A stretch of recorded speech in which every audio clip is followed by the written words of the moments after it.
नमस्कार साथियों, मैं जितेंद्र स्वागत करता हूं आपको अपने और आपके यूट्यूब चैनल मिशन कलम क्रांति पर। जैसा कि आप लोग जानते ही हम लोग क्या बिहार बोर्ड के द्वारा जो मॉडल पेपर जारी किया है, आप लोग का 1 फरवरी से एग्ज़ाम है ना, उसके लिए मॉडल पेपर जारी किया है बिहार बोर्ड में। मॉडल पेपर क्या होता है, कैसे होता है, क्यों जारी करती है बोर्ड, उसका उद्देश्य क्या है, ये सारा कुछ मैंने अपने पहले वीडियो में बता दिया है। यह पॉलिटिकल साइंस का सीरीज चल रहा था, उसका यह 5वां और संभवतः आखिरी वीडियो होगा, है ना। इसमें हम लोग सारे क्वेश्चंस को मॉडल पेपर क्या इंडिकेशन करता है, एक लाइन में बोल देता हूँ कि बिहार बोर्ड ये दिखाना चाहती है कि इस क्वेश्चन का नेचर ये रहेगा, है ना। इस तरह के क्वेश्चंस पूछे जाएंगे, लेवल यही रहेगा, टॉपिक इसी तरह के रहेंगे, है ना। तो पूरा मैंने पहला वीडियो में डिस्कस करा है।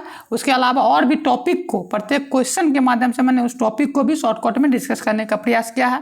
तो आप मेरा ये पहले का जो 4 वीडियो है, इसी चैनल का 4 वीडियो नहीं, ये मॉडल पेपर सीरीज का 4 वीडियो पॉलिटिकल साइंस का, उसको देख लीजिए ताकि आपको अच्छा से समझ में आ जाए, है ना। तो चलिए, हम लोगों ने कल 75 नंबर क्वेश्चन तक डिस्कस कर लिया था कि लोकसभा का विघटन कौन करता है। तो ये बता दिया था इसके बारे में डिटेल, कैसे, क्यों, कहाँ, है ना। कौन करता है? राष्ट्रपति करता है, ठीक है। लेकिन अपने मन से नहीं, प्रधानमंत्री के सलाह पे, ठीक है। या अगर किसी पार्टी को बहुमत ना हो तो कर सकता है। तो इस तरह चीज़ें है। तो हम लोग डिटेल में पिछले 4थे नंबर वीडियो पे मैंने डिस्कस करा था, आप उसको देख लेंगे, है ना। आपके कुछ एक ही चीज़ को बार बार डिस्कस करना अच्छा नहीं लगता है। चलिए आगे, क्वेश्चन नंबर आपको 76 आपको दिख रहा है ना। 76 क्या कर रहा है कि भारतीय संविधान के किस अनुच्छेद में राष्ट्रपति अध्यादेश जारी कर सकता है। तो अध्यादेश क्या होता है, थोड़ा सा आसान भाषा में समझ लीजिए। अध्यादेश का मतलब होता है कि यदि संसद सत्र में नहीं है, यानी कि संसद अभी रेगुलर नहीं है। आप लोग जानते हैं ना, मैंने पहले दूसरे वीडियो में डिटेल में बताया कि कानून, कोई भी विधेयक कानून कैसे बनता है, या कोई भी प्रस्ताव कानून कैसे बनता है। उसमें बताया था कि कोई भी कानून बनने के लिए लोकसभा से पास होना चाहिए, फिर राज्यसभा से पास होना चाहिए, या पहले राज्यसभा से फिर लोकसभा से पास होना चाहिए, फिर उस पर क्या राष्ट्रपति का सिग्नेचर होना चाहिए, तब जा करके वह विधेयक कानून बन जाता है। तो लेकिन मान के चले कुछ जरूरी आ गया, संसद बता दिए साल में 3 बार बैठती है, एक winter BMW budget session, monsoon session, और क्या है विंटर सेशन। 3 सेशन में बैठती है। अभी विंटर सेशन अभी चल रहा है संसद का।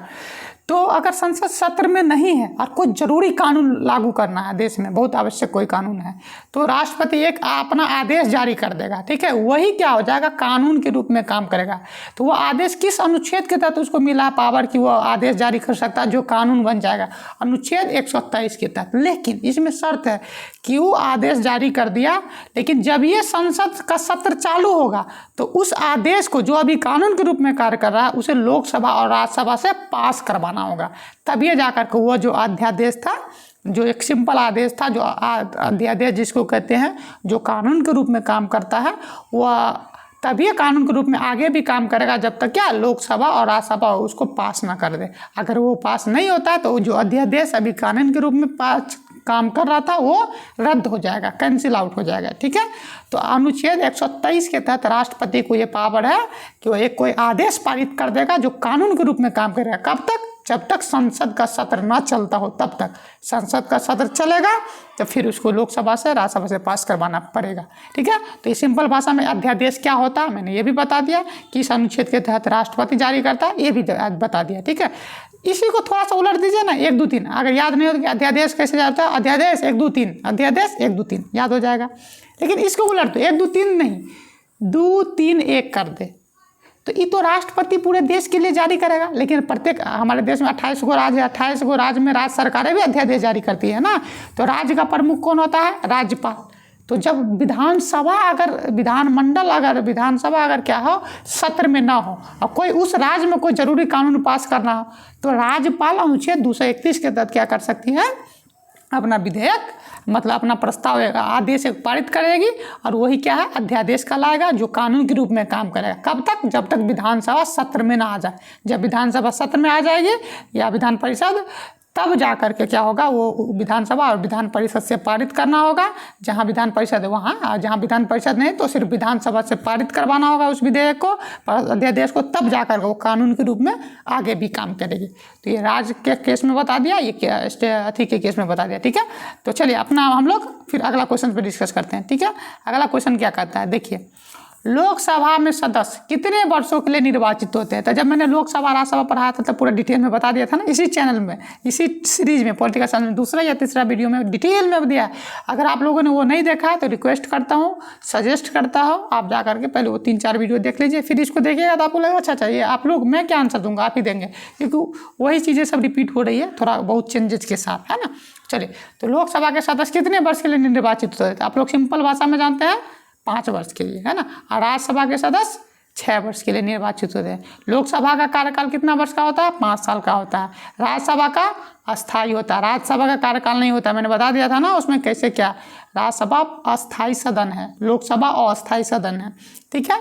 अच्छा, विधानसभा का कार्यकाल 5 साल, विधान परिषद का कार्यकाल नहीं, विधानसभा के सदस्य का कार्यकाल हो जाएगा 6 साल। विधान परिषद भी क्या, अस्थायी सदन। कितने राज्य में विधान परिषद है बताओ कमेंट करके, मैंने बताया था पहले दूसरे तीसरे वीडियो में डिटेल में बताया, ठीक है, उसको जाकर के आप लोग देख लीजिए, ठीक है। नेक्स्ट चलते हैं।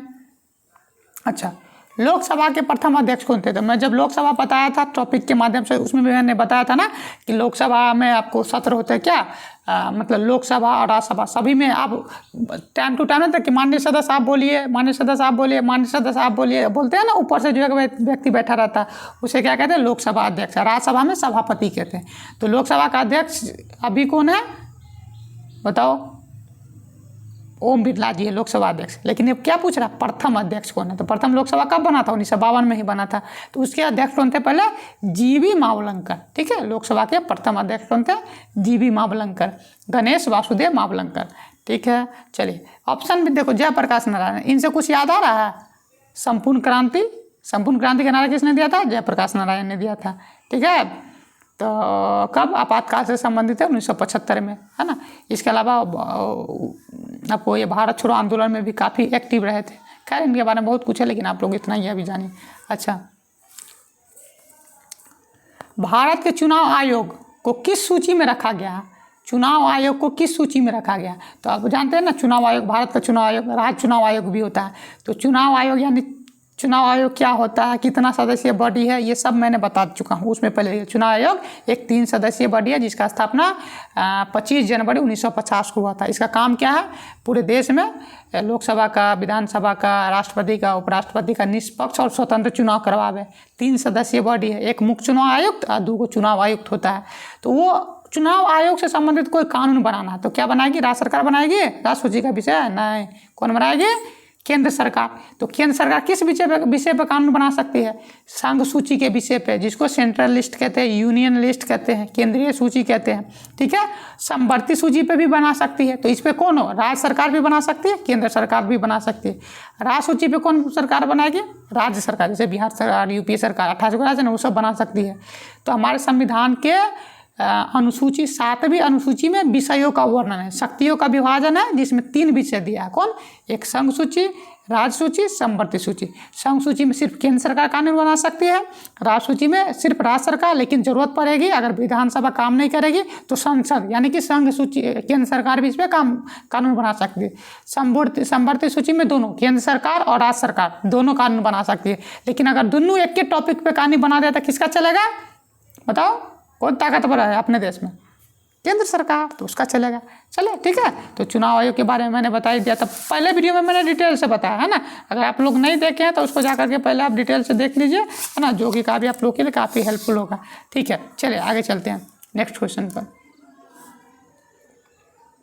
अच्छा, ये क्वेश्चन करता है कि भारतीय संविधान की प्रस्तावना में, प्रियम्बल में, ठीक है, कितने प्रकार के न्याय का वर्णन है? तो अगर आप प्रस्तावना पढ़े होंगे, याद होगा कि ना, हम भारत के लोग भारत को संपूर्ण प्रभुत्व संपन्न समाजवादी पंथ निरपेक्ष, है ना, लोकतांत्रिक गणराज्य बनाने के लिए तथा उनके समस्त नागरिकों को सामाजिक, आर्थिक और राजनीतिक न्याय, देखिए, सामाजिक, आर्थिक और राजनीतिक न्याय दिलाने के लिए, है ना, सामाजिक, आर्थिक और राजनीतिक न्याय दिलाने के लिए प्रस्तावना पढ़े है ना हम भारत के लोग। तो कितने प्रकार का न्याय है? 3 कौन कौन? सामाजिक, आर्थिक और राजनीतिक न्याय दिलाने के लिए, जो भी और फिर इस तरह की बातें की कही गई है ना। तो कितने प्रकार का न्याय है? 3 प्रकार का न्याय प्रस्तावना में बात कहा गया। अच्छा, यहीं पे ये पूछ दे कि भारतीय संविधान की प्रस्तावना में कितने प्रकार की स्वतंत्रता का वर्णन किया गया है? तो 5 प्रकार की स्वतंत्रता का वर्णन किया गया है ना। कैसे आप लोग पढ़े हैं ना, हम भारत के लोग भारत को एक संपूर्ण प्रभुत्व संपन्न समाजवादी पंथ निरपेक्ष लोकतंत्रात्मक गणराज्य बनाने के लिए तथा उसके समस्त नागरिकों को है ना सामाजिक आर्थिक और राजनीतिक न्याय, 3 प्रकार का न्याय हो गया, ठीक है। विचार, अभिव्यक्ति, विश्वास, धर्म और उपासना की स्वतंत्रता, विश्वास, अभिव्यक्ति, धर्म, क्या बोलते हैं, विचार, अभिव्यक्ति, विश्वास, धर्म और उपासना की स्वतंत्रता प्रदान करने के लिए। तो कितना प्रकार की स्वतंत्रता हो गया? 5। कौन कौन देख लीजिए, विचार, अभिव्यक्ति है ना, विश्वास, धर्म और उपासना की स्वतंत्रता, प्रतिष्ठा, अवसर की क्षमता प्राप्त कराने के लिए तथा उन सब में व्यक्ति की गरिमा, राष्ट्र की एकता और अखंडता सुनिश्चित करने वाली बंधुता बढ़ाने के लिए दृढ़ संकल्प होकर अपनी संविधान सभा में आज तारीख 26 नवंबर 1949 ईस्वी को एतद द्वारा इस संविधान को अंगीकृत, अधिनियमित और आत्मार्पित करते हैं। तो ये प्रस्तावना में आप लोग पढ़े हैं ना, इसने पर तो 5 प्रकार की स्वतंत्रता, 3 प्रकार का न्याय है ना। इसमें 3 गो शब्द, प्रस्तावना में 3 गो शब्द 42वां संविधान संशोधन 1976 के द्वारा जोड़ा गया। 3 शब्द कौन था? समाजवाद, पंथ निरपेक्ष और क्या था? राष्ट्र की अखंडता शब्द। संविधान कब अपनाया गया? 26 नवंबर 1949 को। लागू कब हुआ? 26 जनवरी 1950 को। ये सब डिटेल में बता दिया था पहले भी, फिर भी रिपीट कर दिया मैंने। चलिए इसके अलावा अच्छा, संविधान किसने बनाया है? हम भारत के लोग ने, है ना। तो कहिएगा नहीं सर क्या बोलते हैं, संविधान सभा ने बताया। आप ही थे तो बताया था कि संविधान सभा ने, हाँ। तो संविधान सभा को किसने चुना था? हम भारत के लोग ने चुना था, इसलिए, ठीक है। तो कन्फ्यूजन नहीं रहना चाहिए। पूछेगा कि कितने प्रकार का न्याय है, तो 3 प्रकार का न्याय। कितने प्रकार के आपको क्या बोलते हैं स्वतंत्रता है, तो 5 प्रकार के, ठीक है। तो ये याद, कन्फ्यूज नहीं होना चाहिए। तो चलिए अगला क्वेश्चन देखते हैं। अच्छा, भारत के राष्ट्रपति पर महाभियोग यानी कि इम्पीचमेंट लगाने का अधिकार किसे है? तो आप लोग जानते हैं कि राष्ट्रपति का चुनाव क्या है, इलेक्टोरल कॉलेज के माध्यम से होता है। तो उसको अगर मान के चलो राष्ट्रपति को हटाना है, ठीक है, तो राष्ट्रपति को हटाने की जो प्रक्रिया होती है ना, उसे महाभियोग कहते हैं, इंग्लिश में इम्पीचमेंट कहते हैं, ठीक है। तो राष्ट्रपति के महाभियोग लगाने का अधिकार किसे है? कौन उस पर महाभियोग लगा सकता है? कौन राष्ट्रपति को हटा सकता है? तो चुनता कौन है? Electoral college. उसमें कौन है? लोकसभा, विधानसभा, लोकसभा, राज्यसभा और विधानसभा के सदस्य। तो संसद को यह पावर है, क्योंकि संसद क्या है, तो जनता का प्रतिनिधित्व करती है। संसद को यह पावर है कि राष्ट्रपति पे क्या करेगा? महाभियोग लगा सकता है, यानी कि उसे हटाने का प्रोसेस शुरू कर सकता है। हटाने का भी प्रक्रिया आसान नहीं है, लोकसभा से 2/3 बहुमत से पास करना होगा। अच्छा, महाभियोग ये नहीं कि अच्छा आज मोदी जी का मन होगा कि आज कुछ तूफानी करते हैं, राष्ट्रपति को हटाते हैं, ऐसा नहीं है। राष्ट्रपति पे यह आरोप होना चाहिए कि वो क्या कर रहा है?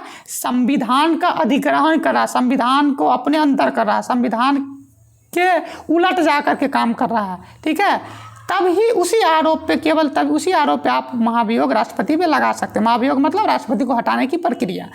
तो संसद को अगर ये एहसास हो जाए कि राष्ट्रपति संविधान के बाहर काम कर रहा है, संविधान को सीज कर रहा है, तब उस पर महाभियोग लगाया जा सकता है। तो कौन लगाएगी? संसद। संसद में किसी में कोई भी सदन, लोकसभा अगर उसको 2/3 बहुमत से मतलब वोटिंग से पास कर दिया कि नहीं ठीक है राष्ट्रपति गलत कर रहा है, संविधान का उल्लंघन कर रहा है, तो फिर राज्यसभा में जाएगा। राज्यसभा भी 2/3 बहुमत से उस प्रस्ताव को पास कर देगी कि राष्ट्रपति को हटाया जाए, तब जाकर के राष्ट्रपति हटेंगे। यही प्रक्रिया सर्वोच्च न्यायालय के जज के लिए भी है, या हाई कोर्ट के जज के लिए भी है। हाई कोर्ट और सुप्रीम कोर्ट के जज को भी हटाने का यही महाभियोग प्रक्रिया है, वही 2/3 बहुमत से, लोकसभा से भी राज्यसभा से भी। तो ये सारा चीज़ था, ठीक है। चुनाव आयोग के जो बोलते हैं, चुनाव आयोग के जो हेड होते हैं उसको चुनाव आयुक्त कहते हैं, इलेक्शन कमिश्नर कहते हैं। उसे भी इसी प्रोसेस के थ्रू हटाया जाता है, उसमें भी 2/3 बहुमत चाहिए। जो प्रक्रिया राष्ट्रपति के लिए है, सुप्रीम कोर्ट के जज के लिए, हाई कोर्ट के जज के लिए, वही इनके लिए भी है, ठीक है, चुनाव आयोग के लिए भी है। तो इस बात को ध्यान में रखेंगे। तो संसद ही उनको हटा सकती है, राष्ट्रपति को भी और सुप्रीम कोर्ट के जज को भी हटा सकती है। किस प्रकार से? मतलब महाभियोग के द्वारा संसद। चलिए, नीति आयोग ऑप्शन में है, बताइए। नीति आयोग के बारे में कुछ बताया था ना, कब हुआ था इसका स्थापना? 2015 में। किस आयोग को हटा करके? योजना आयोग को हटा करके। योजना आयोग कब बना था? कमेंट करके बताओ, ठीक है। हम डिटेल में बता रखा है इसके बारे में। चलिए अगला क्वेश्चन पढ़े। चलिए, संयुक्त राष्ट्र संघ की स्थापना कब हुई? देखिए, संयुक्त राष्ट्र संघ को ही मैंने डिटेल से बता चुका है, बहुत ही डिटेल में मैंने संयुक्त राष्ट्र संघ के बारे में बताया था, आप लोगों को अगर याद होगा तो। ठीक है, तो संयुक्त राष्ट्र संघ की स्थापना कब हुई थी? 24 अक्टूबर 1945 को हुई थी। इसके कितने अंग हैं? मैंने 6 अंग बता, 6 अंग क्या है, 6 का काम क्या है, ये सब डिटेल में मैंने डिटेल करके डील करा था, आप इसको ध्यान से पढ़ लीजिए। चलिए देखो, अगला आ गया ना, संयुक्त राष्ट्र संघ के कितने अंग हैं? अरे हम जो बोलते हैं बोले थे ना, वो चेयरमैन साहब से बात हुई है, बिहार बोर्ड का, बोला कि ये आप जो पढ़ाइएगा ये सब रिपीट होगा। ठीक है, चलिए, तो संयुक्त राष्ट्र संघ के कितने अंग हैं? 6 अंग हैं। कौन कौन? मैंने डिटेल में बता देता, फिर से रिपीट हो रहा था, फिर से बता दो कौन कौन, बता देता हूँ। देखिए, महासभा जिसको विश्व की लघु संसद कहते हैं, सुरक्षा परिषद, आर्थिक सामाजिक परिषद, न्यास परिषद, सचिवालय और क्या? अंतर्राष्ट्रीय न्यायालय। अंतर्राष्ट्रीय न्यायालय का मुख्यालय कहाँ? द हेग में। बाकी सब का मुख्यालय न्यूयॉर्क में। ये 6 गो बॉडी है ना। इस संयुक्त राष्ट्र संघ का जो सबसे बड़ा पदाधिकारी होता है उसे क्या कहते हैं? महासचिव। वर्तमान महासचिव कौन है? Antonio Guterres. ये डिटेल में मैंने पहले भी बता रखा, फिर अभी रिपीट कर दिया। ठीक है, चलिए आगे देखते हैं। अच्छा, सुरक्षा परिषद में अस्थायी सदस्य नहीं है। कौन नहीं है? तो पहले तो मैंने बता भी रखा था ना कि सुरक्षा परिषद में कितने सदस्य हैं, पूरा डिटेल में बताया था। कितने सदस्य हैं? आप कहेंगे 15, नहीं 15 नहीं है, बात ना 10 + 5 यानी कि 15। तो 5 क्या है? अस्थाई, परमानेंट। 10 क्या होता है? 2 साल के लिए चुनाव होता है, अलग अलग रूटीन पे, अलग अलग महाद्वीप के हिसाब से। तो 5 को हमेशा फिक्स रहेगा। 5 को कौन? महाशक्ति 5 को याद कर लो कोई भी। चलो, अमेरिका, चीन पहला नंबर, दूसरा नंबर पे आ गया अमेरिका, चीन, रूस, 2 यूरोप से ले लीजिए, फ्रांस और ब्रिटेन। ये 5 को क्या? संयुक्त राष्ट्र संघ का जो सुरक्षा परिषद है उसका अस्थायी सदस्य है ना। भारत अस्थायी सदस्य नहीं है, इस बात की याद रखना है। तो देखिए, फ्रांस है, चीन है, ब्रिटेन है, रसिया है, जर्मनी इसका अस्थायी सदस्य नहीं है। तो ऑप्शन क्या हो जाएगा? सी। ठीक है, जर्मनी इसका अस्थायी सदस्य नहीं है। अच्छा, सुरक्षा परिषद के अस्थायी सदस्य की संख्या कितनी है? तो देखिए, अभी हम बताया है ना, कितना? 10 है। चलिए आगे डिटेल में क्या कैसे सब बता दिया। भारत भी कई बार अस्थायी सदस्य रह चुका है, अस्थायी रह चुका है हम लोग, लेकिन अस्थायी सदस्य के हकदार है। संयुक्त राष्ट्र संघ का मुख्यालय कहाँ था? देखिए, अभी जस्ट बताया था ना, कहाँ? न्यूयॉर्क में। उसका एक अंग जो है उसका मुख्यालय सिर्फ दूसरे जगह है, कहाँ? द हेग में। नीदरलैंड में एक जगह है द हेग, वहाँ है अंतर्राष्ट्रीय न्यायालय का मुख्यालय। बाकी ये सब का मुख्यालय कहाँ है? वहीं न्यूयॉर्क में, अमेरिका के न्यूयॉर्क शहर में। चलिए, विश्व स्वास्थ्य संगठन यानी कि WHO का मुख्यालय कहाँ है? तो जानते हैं, जिनेवा में। WHO जो कोरोना के टाइम बहुत काफ़ी पॉपुलर था ना, काफ़ी पॉपुलर। चाइना के वाला इशू लेकर के WHO क्या है? इसका फुल फॉर्म होता है वर्ल्ड हेल्थ ऑर्गेनाइजेशन, विश्व स्वास्थ्य संगठन। पूरी दुनिया के लोगों का स्वास्थ्य ठीक रहे उसके लिए अलग अलग टाइम पे अलग अलग एडवाइजरी, सलाह सुझाव जारी करती है। कोई नया कोई वैक्सीन आया या कोई वायरस बैक्टीरिया आया तो उसके बारे में इंफॉर्मेशन देती है। तो इसका जो हेड ऑफिस है ना, आपको ये जिनेवा में है। ठीक है, तो इसमें डिटेल में कुछ जानना नहीं है। हाँ, इसके जो अभी हेड है WHO का, उसका हेड का नाम क्या था? बहुत इशू में था, उसका नाम खैर मैं भूल रहा हूँ। आप लोग को अगर याद है WHO हेड का नाम तो बताओ कमेंट करके। चलिए अगला क्वेश्चन पे हम लोग चलते हैं। अच्छा, देखिए, इसके बारे में हम लोग पढ़ ही चुके हैं ना कि गुट निरपेक्ष आंदोलन, जो गुट निरपेक्ष आंदोलन है यानी कि नैम नॉन अलाइनमेंट मूवमेंट, इसका मुख्यालय कहाँ है? अच्छा, इसका पहला सम्मेलन कहाँ हुआ था ये पूछ रहा है। तो आप लोग पढ़े ना 1961 में, कहाँ? बेलग्रेड में। पहला सम्मेलन कहाँ हुआ था? बेलग्रेड में। बेलग्रेड कहाँ? यूगोस्लोवाकिया में एक शहर है, वहाँ। ठीक है, तो इस गुट निरपेक्ष आंदोलन का भारत संस्थापक सदस्य है। अपने जो नेहरू जी थे वो गए थे इसमें। ठीक है, तो ये सारा पहला सम्मेलन कहाँ हुआ था? 1961 में। कहाँ? बेलग्रेड में। ठीक है, इसका उद्देश्य क्या है, क्यों बना था, मैंने दूसरे वीडियो में बताया था डिटेल से। तो इसको वहाँ पे जा करके, पहले मैं अभी फिर से बोल रहा हूँ, अगर आप लोगों ने नहीं देखा है पहला, तो इससे पहले का 4 वीडियो पॉलिटिकल साइंस का, तो उसको पहले देख लीजिए। चैनल पे ही जाइएगा तो उस पर लिखा हुआ आपको मिल जाएगा सारा कुछ, तो उसको देख लीजिए। और इस सारी चीज़ को देखने के बाद आपको ये एहसास हो जाएगा, क्योंकि मैंने एक क्वेश्चन के माध्यम से उस टॉपिक को डिस्कस करने का प्रयास किया, तो एहसास हो जाएगा कि आप अच्छा परफॉर्म कर पाएंगे एग्जाम में, है ना। तो और कॉन्सेप्ट के लिए आप सब्जेक्टिव भी पढ़ेंगे तो भी आपको हेल्पफुल हो जाएगा। ठीक है, आगे चर्चा करते हैं। किस शहर में गुट निरपेक्ष आंदोलन का पहला सम्मेलन हुआ था? देखिए, फिर पूछ रहा है, बेलग्रेड में। बेलग्रेड का है यूगोस्लोवाकिया का जो अथी है, आपको क्या, यूगोस्लोवाकिया वहाँ का एक शहर है बेलग्रेड। शायद राजधानी भी है यूगोस्लोवाकिया, क्या राजधानी के बारे में कन्फर्म नहीं, लेकिन यूगोस्लोवाकिया का एक शहर है। ठीक है, बेलग्रेड वहाँ हुआ था। इसके पहले अध्यक्ष कौन थे? मार्शल टीटो, वहाँ के व्यक्ति थे वो थे। ठीक है, संस्थापक कौन थे, क्या थे, पूरा मैंने कई बार बताया है, पहला दूसरा वीडियो सब में, उस समय देख लीजिएगा, ठीक है। अच्छा, कुछ कुछ ऑप्शन दिए हुआ, काठमांडू से कुछ याद आ रहा है, सार्क का हेड ऑफिस कहाँ है, काठमांडू। अच्छा, वही सार्क का स्थापना कहाँ हुआ था, ढाका में, कब, 1985 में। अच्छा बताइए, ढाका में कुछ और बताइए, ढाका से कुछ और, मुस्लिम लीग का स्थापना 1906, है ना, यही क्या हुआ था, ढाका में हुआ था, ठीक है। चले आगे। अच्छा, ये क्वेश्चन 90 नंबर क्वेश्चन देखिए, कह रहा है कि गुट निरपेक्ष आंदोलन का 19वां सम्मेलन 2024 में कहाँ होगा, है ना। 2024 का जो सम्मेलन है गुट निरपेक्ष आंदोलन का, वो कहाँ होगा। ये आपको एक जगह है, उस जगह का नाम क्या है, मैं तो याद करा था, एक सेकंड रुकिए, मैं कहीं तो मैंने लिखा था। अच्छा हाँ, युगांडा, आप नाम सुना ना युगांडा, कभी कभी वीडियो में आता रहता है, वहाँ का कुछ टिकटॉकर सब है ना, तो युगांडा बहुत पिछड़ा हुआ क्षेत्र है, ठीक है। भारत ये जो गुट निरपेक्ष आंदोलन वही पिछड़ा विकासशील देशों का ही ग्रुप है। तो युगांडा का एक जगह है कंपाला, युगांडा के साथ उसका राजधानी है कंपाला, वहाँ होगा 2024 का जो 19वां गुट निरपेक्ष सम्मेलन है, उसका मीटिंग होगा, है ना। हमेशा चेंज होता है, तो 2-3 साल पर इसका मीटिंग होता है, तो कभी कभी इतने देश में, हम बता भी दिए थे आपको कि अभी इसमें क्या है, जब इसका स्थापना हुआ था उस समय मात्र इसमें 25 गो देश था, अभी इसमें 120 देश है। कहाँ, किस में, गुट निरपेक्ष आंदोलन में 120 देश है। यूएनओ के बाद दूसरा सबसे बड़ा कोई संगठन है जिसमें इतना सदस्य है। यूएनओ में 193 है और इसमें 120 है, ठीक है। यूएनओ का टोटल कितना सदस्य देश है, 193, गुट निरपेक्ष है 120। तो 2-3 साल के बाद प्रत्येक चेंज होता रहता है मीटिंग, आज इस देश में कल दूसरे देश में। तो इस बार का जो 2024 का जो मीटिंग है वो युगांडा का जो शहर है कंपाला, वहाँ होगा, ठीक है। पहला सम्मेलन बता ही दिए थे, बेलग्रेड 1961। चले आगे। अच्छा, सार्क में कितने सदस्य हैं, तो आप याद करे होंगे, क्या बताओ जल्दी से, मैं बताया अभी, सार्क पहला क्वेश्चन ही इस मॉडल पेपर का डिटेल में है। कितने सदस्य हैं आप लोग याद करते हैं, 8, है ना। तो 8 ठीक है, 8 है, लेकिन आप 7 + 1 याद कर लीजिए ना। देखिए कुछ अलग करके याद कीजिए।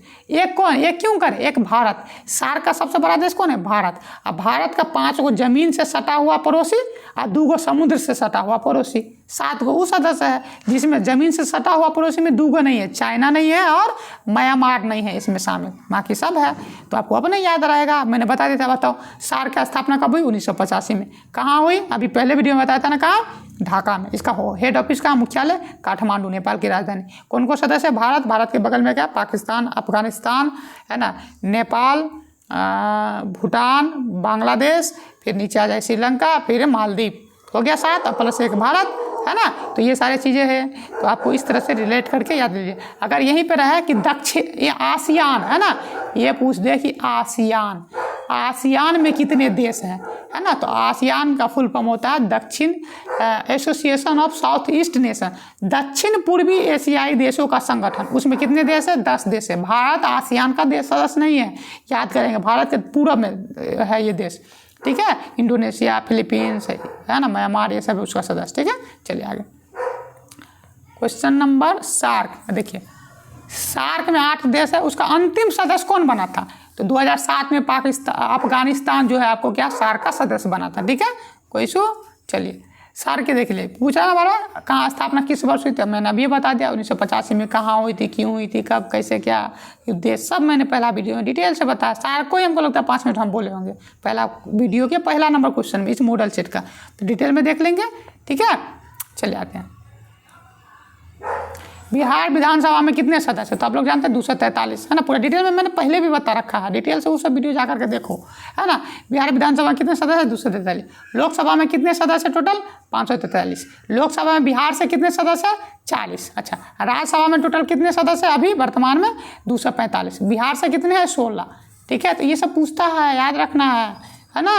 चलिए, संविधान का 42वां संशोधन किस वर्ष हुआ था, इसको मिनी कॉन्स्टिट्यूशन कहा जाता है ना, आधा संविधान कहा जाता है किसको, इसको संविधान का 42वां संशोधन को इंदिरा गांधी जी आपातकाल के टाइम में लागू की थी, कब, 1976 में, ठीक है।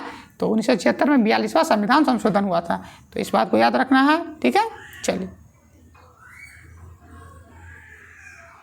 अगला क्वेश्चन है, क्वेश्चन नंबर आपको क्या, भारतीय संविधान का कौन सा संशोधन दल बदल विरोधी कानून से संबंधित है ना। तो 52वां संविधान संशोधन 1985, ठीक है। 52वां संविधान संशोधन 1985 के तहत हमारे संविधान में कितना अनुसूची है बताओ तो? मैंने कितना बार बताया? 8+4, तो 4 को अनुसूची बाद में जोड़ा गया था ना। 9वां अनुसूची पहला संशोधन 1951 में, 10वीं अनुसूची 52वां संविधान संशोधन 1985 के तहत जोड़ा गया। इसमें यह प्रावधान है कि दल बदल कोई व्यक्ति, अगर मान के दल बदल पहले होता क्या समझ लो, मान के चलो कोई व्यक्ति है ना बीजेपी के टिकट से जीत करके आया है ना, उसके सिंबल से उसके छाप फूल कमल फूल के छाप पे जीत करके आया है ना, और सरकार बनाने के लिए किसी को एक वोट का कमी, एक विधायक का कमी है किसी राज्य में, मान लो बिहार में ही, तो बीजेपी का विधायक मान के चलो चल गया कहाँ, आरजेडी में या जेडीयू में मिल गया, ठीक है। इधर उसके एक व्यक्ति के चले जाने से क्या इधर बीजेपी की सरकार नहीं बन पाई, तो बीजेपी को कितना नुकसान हुआ ना। तो ये आप बीजेपी की जगह पे आप कांग्रेस को रख लीजिए, जेडीयू को रख लीजिए, किसी भी पार्टी को रख लीजिए। तो इस तरह से पहले बहुत होता था। हरियाणा में एक व्यक्ति थे आयाराम गयाराम, एक पर भी गयाराम नाम के व्यक्ति थे, है ना, एक दिन क्या 5-6 घंटा के अंदर 3 बार पार्टी बदले, उन्हीं के नाम से आयाराम गयाराम कॉन्सेप्ट था। तो पार्टी देखिए पार्टी के नाम पे जीत करके आता व्यक्ति या पार्टी छोड़ करके एक लाभ के लिए क्या तुमको मंत्री बना देंगे, आओ 5 करोड़ रुपया दे देंगे, तो दल बदल कर लेता था तो पार्टी को सरकार नहीं बना पाती थी, दिक्कत होता था।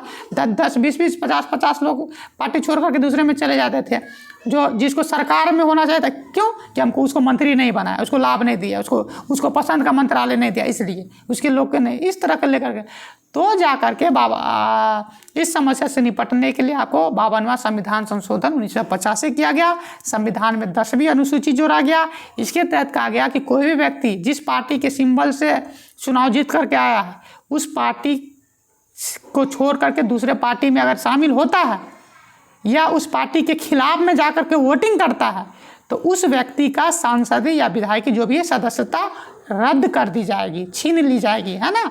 बशर्ते सिर्फ एक चीज़ हो कि उस पार्टी का 2/3 सदस्य अगर पार्टी छोड़ करके जाना चाहता हो या पार्टी के खिलाफ वोटिंग करता हो तो उस पर कार्रवाई नहीं होगा। लेकिन अगर 5 को 10 को 120 50 जाना चाहेगा जो कि 2/3 ना हो तो उस पर क्या होगी, कार्रवाई की जा सकती है, ठीक है। तो यही दल बदल कानून था, दल बदल विरोधी कानून था। ये कब लाया गया था? 1985 में 52वां संविधान संशोधन के तहत। अच्छा 1985 में क्या हुआ था बताओ? सार्क की स्थापना। तो देखिए इतिहास भूगोल में लोग कहता है ना इतिहास हमें कि बहुत रटना पड़ता है, तो रटना उठना कुछ नहीं पता, जोड़ दीजिए चीज़ों को, एक चीज़ से दूसरे चीज़ों को। अगर इसमें करंट लगाएंगे, ये जुड़ा है तो इसमें भी करंट लगेगा ना, तो इसको याद कीजिएगा, जुड़ा रहेगा तो ये भी याद हो जाएगा। तो इस तरह से चीज़ों को जोड़ करके रिलेट करके पढ़िए, समझिए, तब जा करके आप आगे बढ़ पाएंगे अपने एग्जाम में भी और अन्य जगहों पर भी। तो चलिए क्वेश्चन नंबर आप दूसरा चलते हैं हम लोग, है ना। अच्छा, भारतीय संविधान के किस अनुच्छेद के तहत आपातकाल लगाया जा सकता है? आपातकाल लगाया जा सकता है तो देखिए हम बताए थे ना संविधान के भाग कितना 20 में ना, हाँ संविधान के भाग 18 में अनुच्छेद 352 से लेकर के 360 तक क्या है, आपातकाल का प्रावधान है। तो अनुच्छेद 352 के तहत क्या है, राष्ट्रीय आपातकाल लगाया जा सकता है पूरे देश के लिए। 356 के तहत क्या है, किसी राज्य में राष्ट्रपति शासन लगाया जाता है, वो भी एक प्रकार का आपातकाल होता है। अनुच्छेद 360 के तहत क्या है, वित्तीय आपातकाल लगाया जा सकता है। ये क्या है मैंने पूरा डिटेल से पहले के वीडियो में बताया, तो उन सब 2-3 को वीडियो उस किसी में बताया है, तो जा करके उसको देख लीजिए।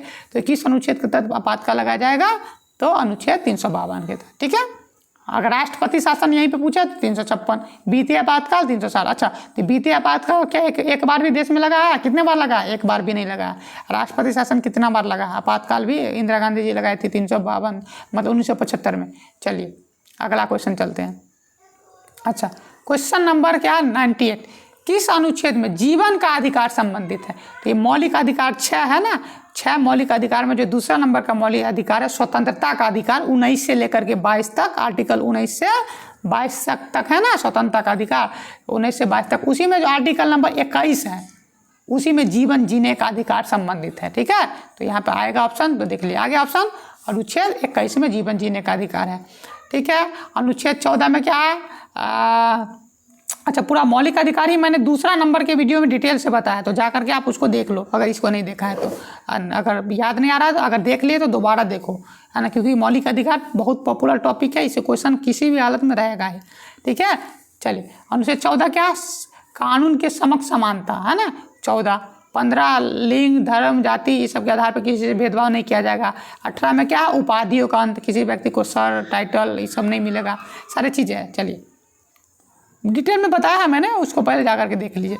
अच्छा, 1975 में आपातकाल की घोषणा के समय प्रधानमंत्री कौन थे भारत के? तो आयरन लेडी क्या बोलते इंदिरा गांधी जी, है ना। इंदिरा गांधी जी क्या थी उस समय, भारत की प्रधानमंत्री थी जब आपातकाल वही ना लगाई थी। आपातकाल 25 जून 1975 से 1977 तक चला था, ठीक है। आपातकाल के समय प्रधानमंत्री थी इंदिरा गांधी जी। अच्छा, राष्ट्रपति कौन थे बताओ? मैंने बताया है पहले की वीडियो में, फखरुद्दीन अली अहमद, है ना। तो वो थे राष्ट्रपति थे, ठीक है। तो आपातकाल कौन लगाता? राष्ट्रपति लगाता, लेकिन अपने मन से नहीं, मंत्री, प्रधानमंत्री और मंत्रिमंडल के सलाह पे, ठीक है। चलिए इसका बहुत डिटेल में बताया है, देखिए जाकर के। अच्छा, भारत में कुल कितने राज्य हैं? चलो इसका आंसर हम नहीं देंगे, आप खुद लोग बताओ कितना बार रिपीट करे हैं, ठीक है। इसको बताओ क्या। अच्छा, कितने राज्य हैं और कितने केंद्र शासित प्रदेश है, ये आप लोग बताइए, फिर हम लोग आगे चर्चा करेंगे। चलिए, अच्छा आधा घंटा का वीडियो हो गया, लेकिन हमको 5वां में ही पूरा कंक्लूड करना। तो ये था सेक्शन ए, जिसमें 100 ऑब्जेक्टिव पूछा है, इसमें से आपको क्या 50 का आंसर देना, ठीक है। अब 50 ही। अच्छा हाँ, एक चीज़ मैंने पहले ही बता दिया कि आपको अगर 100वां नंबर क्वेश्चन आता है, ठीक है, इसका आपको आंसर पता है, ठीक है, तो इसका आंसर आप दे दीजिए। आपको पहला नहीं पता, दूसरा नहीं पता, नहीं ठीक है, कोई दिक्कत नहीं, लेकिन 100 में से सिर्फ आप 50 ही आंसर देंगे, वो भी जो आपको आता होगा। भले 100वां नंबर आता हो और दूसरा नंबर नहीं आता हो, तीसरा नहीं आता हो, तो सिर्फ 50 ही गोला करना। जगह तो 100 का रहेगा, तो 100 में अगर 100 भर दिए तो शुरुआत का 50 ही चेक होगा, उसके बाद चेक आपका नहीं होगा। तो अगर बीच का अगर आप मान के चलो आपका गलती हो गया, शुरुआत का 50 का 10 गो इधर का सही रहा होगा, तो गलत हो जाएगा, वो काउंटिंग नहीं होगा, उसका मार्क नहीं जुड़ेगा, मतलब पता ही नहीं चलेगा, उसको चेक ही नहीं करेगा। तो इसलिए सिर्फ 50 ही कलर करेंगे जो आपको आता होगा। नीला या ब्लू बॉल पॉइंट पेन से क्या करेंगे, जेल नहीं ले जाएंगे, करेंगे। तो ये था इसका सेक्शन का थी। अब सेक्शन बी में कुछ क्वेश्चन है, तो इसमें तो डिटेल नहीं बता पाएंगे, है ना, क्योंकि टाइम का अभाव है, बहुत कुछ है। फिर भी शॉर्टकट में थोड़ा सा हिंट्स में देता चल जाऊँगा क्वेश्चन पे, आप लोग अपना खुद से कर लीजिएगा। फिर भी कोई डाउट अगर ऐसा लगे कि नहीं सर सब्जेक्टिव का भी थोड़ा सा डिटेल में बताइए, तो होगा, तो टाइम मिलेगा तो कुछ जो इम्पोर्टेंट क्वेश्चंस है तो उसको मैं डील कर दूंगा। इस बार मैं तैयारी में नहीं हूँ, क्योंकि मेरे पास समय का अभाव है, अन्य प्रोजेक्ट पे काम कर रहा हूँ, अन्य चीज़ों पे। लेकिन अगला का जो 12th बोर्ड होगा उससे पहले मेरे चैनल पे सारा चीज़ मैं प्रोवाइड कर दूंगा। मार्च या फरवरी में मैं 12th बोर्ड का अपना जो क्लासेस होता है अपने यूट्यूब चैनल इसी मिशन कलम क्रांति पे शुरू करूँगा। इतिहास से शुरुआत होगी, है ना, एकदम बारीक से टॉपिक वाइज, पॉइंट वाइज, है ना, पूरा डिटेल में समझेंगे। आपको ये सब क्वेश्चन सब बच्चा रहेगा, चाहे ये इतना आसान पूछता है, ऐसा फील होगा, ठीक है। चलिए अच्छा देखिए, अच्छा सेक्शन बी में देखिए, आपको सेक्शन बी में दो तरह का क्वेश्चन है, एक शॉर्ट क्वेश्चन है 2 मार्क्स का, जिसमें 30 क्वेश्चन पूछेगा, उसमें से मात्र 15 को आंसर देना है, ठीक है। एक लॉन्ग क्वेश्चन है जो 5 मार्क्स का 8 को पूछेगा, उसमें से 4 को आंसर देना है। क्वेश्चन में पढ़ करके आपको दिखा देता हूँ, आपको इससे ये समझ में आ जाएगा कि क्वेश्चन का लेवल क्या रहेगा, किस तरह से पूछेगी बिहार बोर्ड। इसको देख करके आप इसको भी तैयार कर लिए। हो सकता है कि कुछ क्वेश्चन ये सब्जेक्टिव का यही रिपीट कर दे, है ना, नहीं तो उस टॉपिक से रिपीट कर दे। इस टॉपिक को आप जा करके अपने नोट से, गेज पेपर से या क्वेश्चन से या कहीं से जो यहाँ से भी पढ़े उससे पढ़ करके बार बार लिख करके प्रैक्टिस करो। 1.5 घंटा में इतना लिखना होगा, ठीक है। तो देखिए पहला नंबर क्वेश्चन कहता है कि सुरक्षा परिषद में विशेषाधिकार यानी कि वीटो का क्या अर्थ है। तो आप जानते हैं ना वीटो का मतलब क्या होता है, कि अगर सुरक्षा परिषद में पढ़े थे 15 सदस्य, उसमें से 10 अगर रेडी भी, 14 एक तरफ है और 5 को अस्थायी में से एक भी अगर एग्री नहीं है किसी मुद्दा पे, तो वो कानून पास नहीं होगा। अभी इजराइल फिलिस्तीन वाला इशू में अमेरिका ने क्या किया, वीटो पावर किया। 14 एक तरफ रहेगा भी, फिर अकेले वो था एक तरफ, फिर भी वो बिल नहीं पास होने दिया।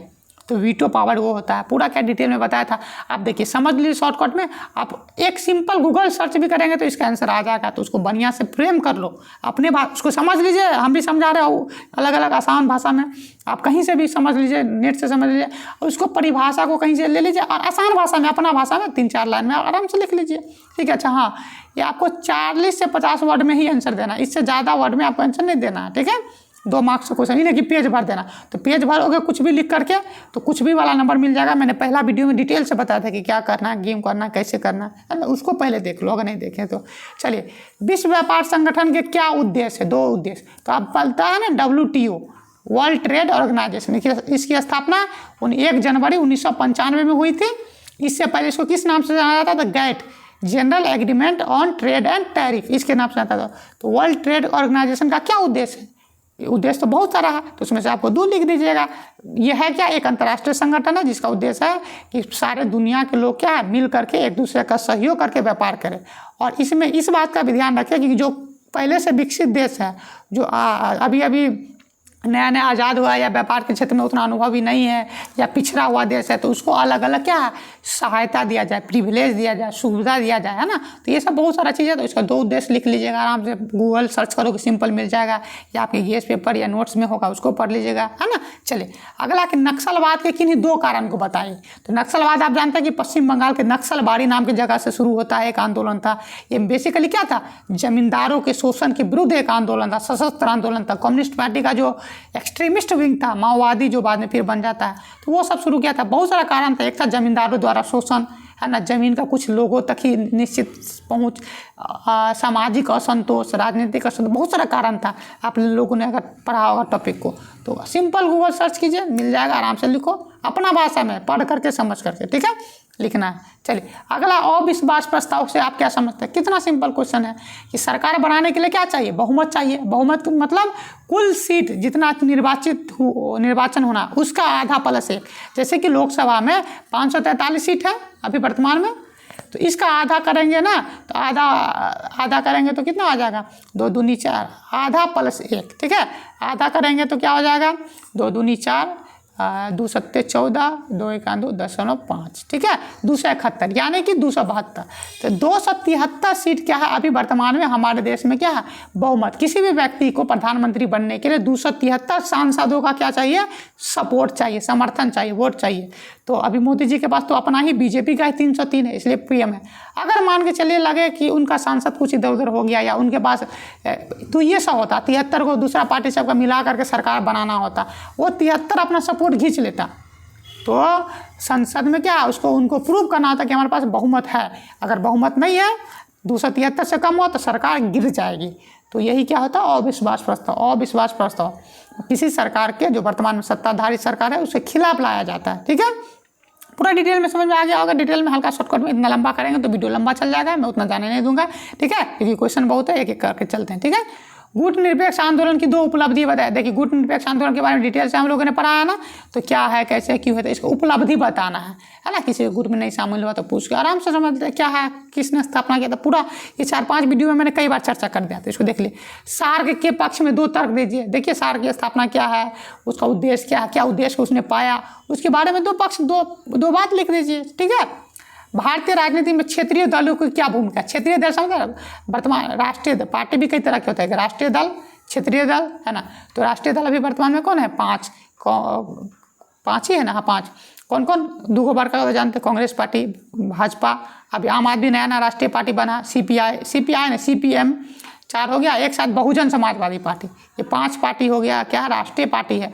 बाकी क्या है आपको क्षेत्रीय, जैसे जेडीयू हो गया बिहार में, आरजेडी हो गया राष्ट्रीय जनता दल, है ना, लोजपा हो गया रामविलास पासवान वाला, तो ये सब क्या क्षेत्रीय दल है। डीएमके हो गया तमिलनाडु में, एआईडीएमके तमिलनाडु में, तो अलग तरह के, बीजू जनता दल आप हो गया उड़ीसा में, ये सब क्षेत्रीय दल है। तो उनका क्या वर्चस्व है, उनका क्या भूमिका राष्ट्रीय राजधानी में। एक समय था कि कांग्रेस ही कांग्रेस होता था, लेकिन आज देखिए अलग कई राज्यों में क्षेत्रीय दल का वर्चस्व है। राष्ट्रीय मतलब केंद्र में की जो पार्टी की सरकार है केंद्र में, उसी का सब राज्य में होता था, लेकिन अब ऐसा नहीं है। बीजेपी केंद्र में सत्ता में बहुत ताकतवर पार्टी है, लेकिन बिहार में तो उसकी नहीं है सरकार। बंगाल में दूसरे क्षेत्रीय टीएमसी की सरकार है, बिहार में जेडीयू आरजेडी की सरकार है, तमिलनाडु में डीएमके की सरकार है, फिर उसके अलावा आंध्रा में अलग है, उसके अलावा आपको चलिए बहुत छोटी छोटी क्षेत्रीय, उड़ीसा में बीजू जनता दल का सरकार है। तो क्षेत्रीय दल ताकतवर हुआ है। तो क्षेत्रीय दल के ताकतवर होने से क्या होता है, केंद्र का जो व्यक्ति होता है या केंद्र सरकार, उसका तानाशाही रवैया नहीं बन पाता है ना, वो न्यूट्रल होकर के चलता है, संघवाद के विचार पे चलता है। तो ये सारी चीज़ें बहुत सारा है, मैं लेक्चर देने लगा तो लंबा दे सकता हूँ, ये कई मतलब 1 घंटा आधा घंटा हम डिस्कस करते हैं क्लास में। तो समझ, मैं जब आपको आंसर इसका नहीं दे रहा हूँ, इस बात को ध्यान कर लो, मैं आपको बता दे रहा हूँ, शॉर्टकट में हिंट्स दे रहा हूँ, ताकि आप क्या करें, अपने गेस पेपर से या अपने जो क्वेश्चन बैंक है या अपने नोट्स है या इंटरनेट की सहायता से उसको इस परिभाषा सबको लिख ले और उसको परिभाषा में एग्जाम में जा करके लिख दे अपने भाषा में, ठीक है। बाकी ऑब्जेक्टिव पूरा सही करना, इसके बाद हो जाएगा सारी चीज़ें।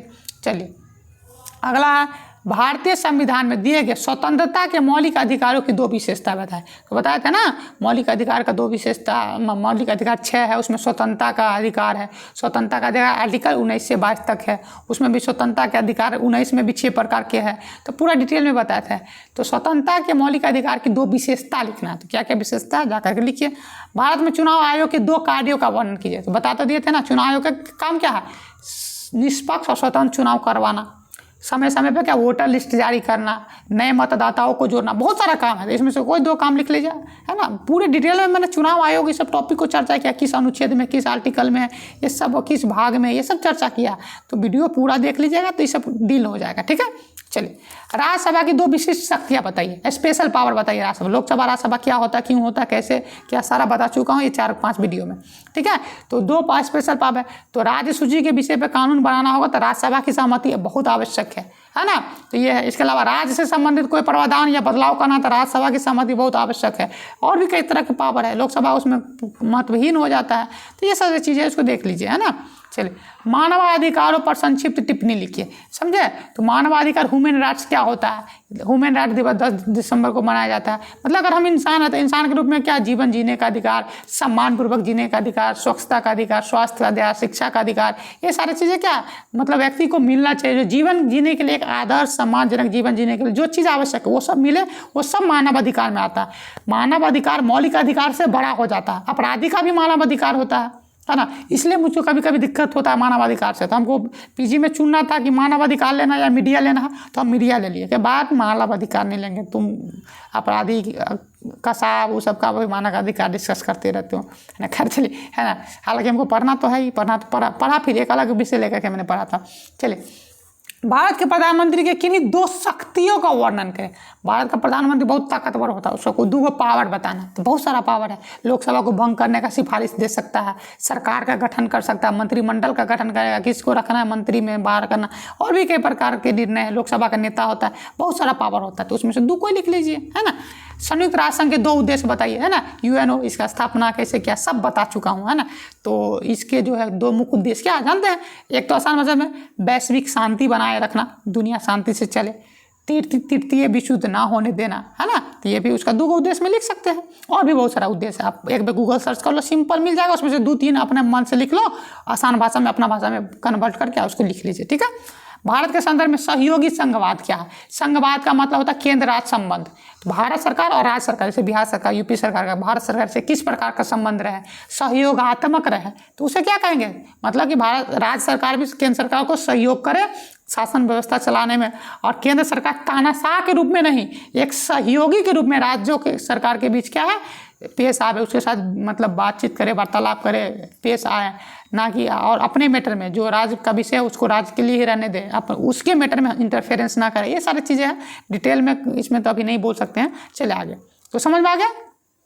आर्टिकल पहला ही कहता है हमारे संविधान का अनुच्छेद 1, भारत राज्यों का संघ है। भारत राज्यों का संघ है, राज्य से मिल करके बना दे। इसमें राज्य को थोड़ा सा पावर में, हालांकि हमारे यहाँ राज्य कमजोर है, केंद्र ताकतवर होना भी चाहिए। चलिए, भारत में संदर्भ में सहयोग संघवाद बताइए दिया। अच्छा, क्वेश्चन नंबर 15 देखिए क्या कह रहा है। संसदीय व्यवस्था की, भारतीय संसदीय व्यवस्था की 2 विशेषता बताइए, है ना। तो हमारे यहाँ क्या पार्लियामेंट्री फॉर्म ऑफ गवर्नमेंट लिया गया, कहाँ से, ब्रिटेन के। तो उसी के तहत जो लोकसभा के नेता था वही क्या होता है, देश का शासन प्रमुख होता है, हेड ऑफ द गवर्नमेंट होता है। कैसे होता है, क्यों होता है, तो आप इसको डिटेल में डिस्कस कर लेंगे, है ना। तो ये था संसदीय व्यवस्था की प्रमुख विशेषता। तो 2 विशेषता आप सिंपल गूगल सर्च करेंगे आ जाएंगे। तो संसदीय व्यवस्था समझे, जिसमें जनता जो शासन करती है संसद के माध्यम से, डायरेक्ट राष्ट्रपति को नहीं चुनती है अति के लिए, शासन के लिए। राष्ट्र का प्रमुख और शासन का प्रमुख एक ही नहीं होता, राष्ट्र का प्रमुख अलग होता है और शासन का प्रमुख यानी कि गवर्नमेंट का यानी कि सरकार का प्रमुख अलग होता है। तो ये संसदीय व्यवस्था है। तो ठीक है, तो इसका 2 विशेषता आप लिखेंगे तो आराम से आ जाएगा, है ना, गूगल सिंपल गूगल सर्च में। अच्छा, आप चैप्टर में है, किताब में मैंने डिटेल से बताया है, जो बच्चे पढ़े हैं क्लास में। अच्छा, पंचायती राज संस्था में महिलाओं की भूमिका का वर्णन करें। कितना अच्छा बात है ये। देखते हैं 11वीं अनुसूची के तहत 1993 में 73वां संविधान संशोधन के तहत जो आ गया, उसी के तहत क्या है 33% आरक्षण दिया गया पंचायती राज संस्थाओं में। किसको, महिलाओं को। कुछ राज्य 50% आरक्षण दे दिया। उसमें सबसे पहला राज्य क्या था, बिहार। बिहार ने पंचायती राज संस्थाओं में 50% आरक्षण दे दिया महिलाओं को। ये बहुत पूछ है, इसका क्या है, इसका क्या प्रभाव पड़ा, भूमिका क्या है, महिलाओं की भूमिका क्या है। तो देखिए, वो अलग बात है कि मुखिया पति का कॉन्सेप्ट है या प्रधान पति का कॉन्सेप्ट है, इस तरह के। तो लेकिन कई मामलों में महिला ने इससे क्या सशक्त हुई, मजबूत हुई, आगे फ्रंट पे आकर के खेली है ना। कई स्वतंत्र रूप से डिसीजन ले पाई है सामूहिक जीवन में। अब देखिए, कई समाज में महिलाओं को पर्दा प्रथा वाला सिस्टम तक, समाज में उसको घर में ही बंद करके रखो, उसका काम सिर्फ बच्चे जन्म देना, उसको पालना, पति का देखभाल करना, घर चलाना, यही। लेकिन अब कॉन्सेप्ट बदला, सीट रिजर्व है। लोग सत्ता के लालच में भी क्या, चलो पत्नी को लड़वाते चुनाव, भले पीछे से काम कर, लेकिन आगे तो उसको करता है ना। तो महिलाओं की स्थिति बदली है, सोच बदली है, उनको बोलने आया, समझने आया। समाज में जो पितृसत्तात्मक सोच था उसमें परिवर्तन आया। तो इसने पंचायती राज संस्था ने बहुत बड़ा बदलाव किया है। किसमें?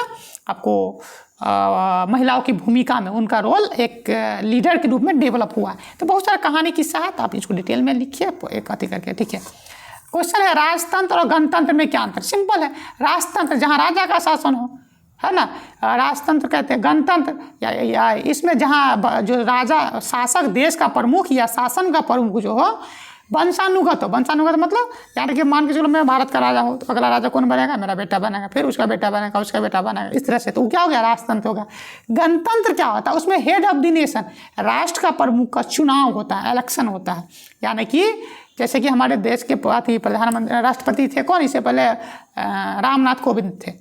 रामनाथ कोविंद क्या अभी उन्हीं की बेटी है द्रौपदी मुर्मू जी, या उन्हीं का बेटा कोई बना राष्ट्रपति? नहीं ना बना, चुनाव हुआ, इलेक्शन हुआ, उसमें कई लोग खड़े हुए, 2 लोग हुए थे, उसमें से राष्ट्रपति द्रौपदी मुर्मू जी को चुनाव जीत गई, वोटिंग हुआ, वो जीत बनी, फिर अगला बार चुनाव होगा, कोई और जीतेगा, इसी तरह से। तो हेड ऑफ द नेशन, राष्ट्र प्रमुख यानी कि राष्ट्रपति हमारे देश में हेड ऑफ द नेशन है, उसका चुनाव होता है, तो उसे क्या कहते हैं? गणतंत्र।